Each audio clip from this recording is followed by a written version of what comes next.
nga pala yung binigay sa akin na skin ni Monton. O, eto, ginamit ko siya sa ranking kahit matches 3. O, ngayon, gamitin natin kahit hindi tayo nagaganito. O, yan na talaga mangyayari dyan. Lagi nangyayari yan, guys. Kahit hindi natin ginagamit yung hero, basta bago ang skin, isabak na agad sa rank game. Kaya ko to, level 6, level 5, oh. Kaso lagi may umiipal eh. Tignan mo guys, to, pupunta agad. Sa akin lagi yung dalaw, walang yan na yan. Hindi yan, di na nga nagaganit, dinadalawan nyo pa. Sayang kasi kung hindi ko gagamitin eh. Ang mahal-mahal ang bili ko rito. Tapos i-display ko lang. O, ayan tuloy yung nangyari. Hirap ang kampe. 1-5 ang standing. Ang malas ng pattern ko guys, di ba? Napanood nyo ba yun? Ay, tignan mo, hindi ko alam ginagawa ko.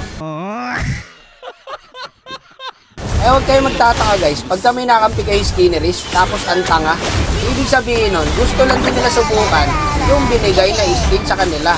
Tulad nito, ang ganda ng skin, kamote yung gumagamit. Eh, ganyan talaga mangyari. Buti na, buhat tayo ng kampi guys. Malakas na kampi ko rito. Kahit kanino na tumama to, pang. Tatay ang golem. Tapos na yata to guys. Ang hindi ako nag-e-enjoy. Hindi ko gusto yung skin eh. Ang ganda ng skin, no?